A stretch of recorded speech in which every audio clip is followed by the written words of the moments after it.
employing millennials in a state agency, do you have the same issue that an awful lot of people in the UK have employing them in Australia?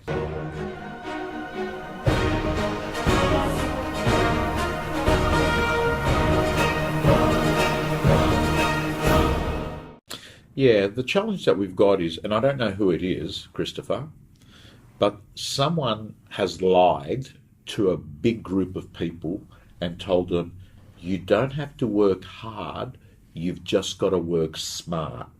So there's this group of people who are millennials who have been told, don't worry about the hustle, don't worry about the grind. You can use technology to cut through all of that and you won't have to work hard. And that is an absolute lie, because technology is there to complement, not substitute. And what I find is this, that a lot of millennials struggle with the concept that you've got to put in a decade of solid work to build a career that is going to far outweigh being a footballer, which is only going to last 15 years, and you can get a 40-year career in property. So we struggle with that. Their parents? Is it the way they've been brought up? Is it society? Is it medals for 8th place? I think it's a possibility that,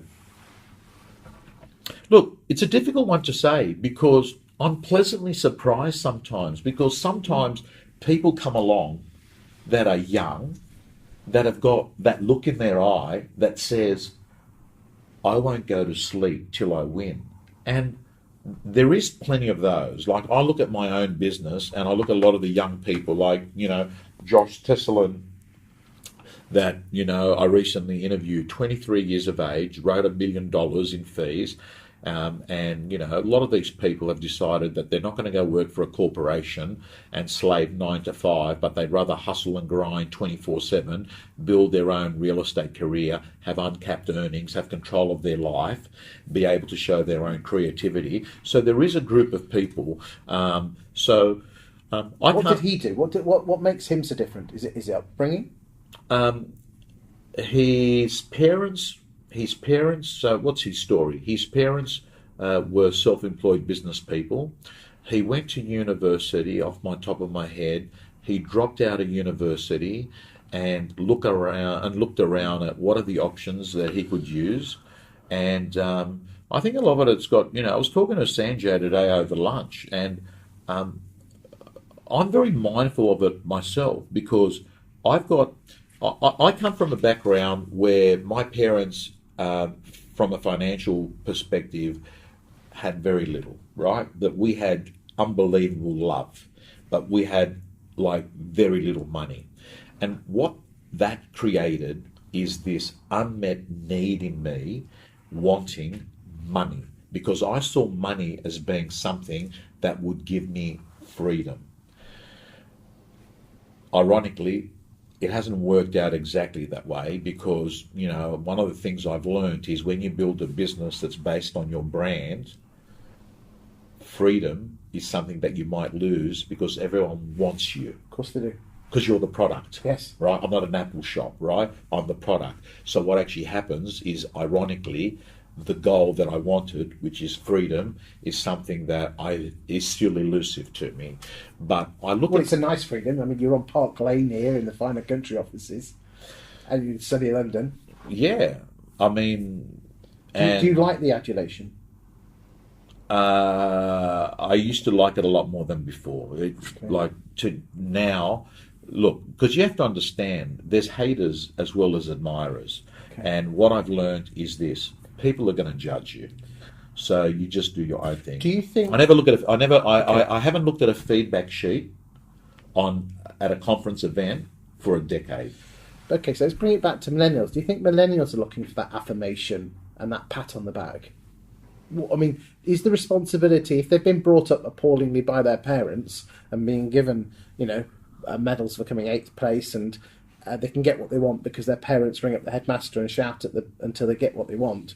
Do we have a responsibility as bosses to sort that rubbish out and motivate these guys and give them what they want? Well, I think if you're a boss and you want to have a profit and loss statement that looks pretty good every month, you have a responsibility to either get them to a standard that meets your needs or remove them out of your business. Because we've got to employ them because of the nature of the age.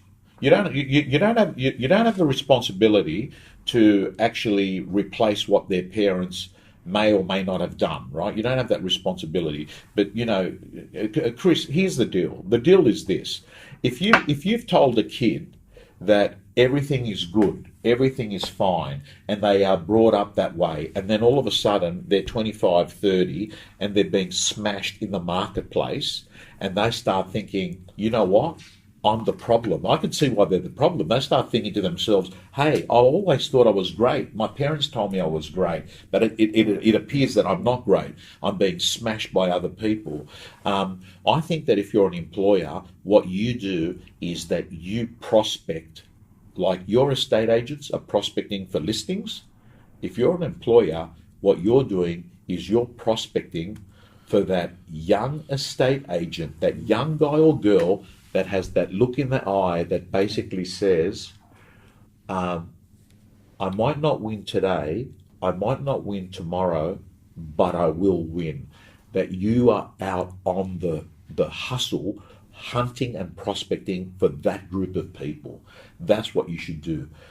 It's a lot easier to actually find someone that's got high motivation, low skill, train them, than actually finding someone that's got low motivation and high skill. Will you go further into this at Sanchfest? I will cover at Sanchfest the 7 characteristics that I look for when I'm sitting with one of my clients and we're doing second interviews for estate agents. Excellent. Thank you, Tom. Look forward to that.